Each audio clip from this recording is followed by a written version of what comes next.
87, Surah Al-A'la. 19 verses in one section. The surah speaks about the praise of Allah, the Most High.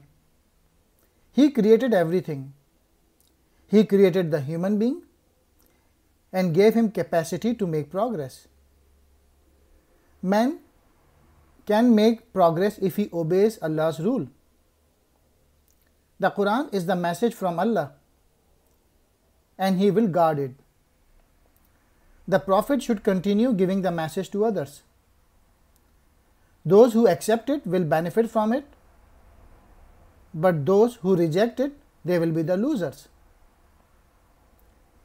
It talks about the Akhirah and that this message is the same that was given to the Prophet Ibrahim and Moses, peace be upon them.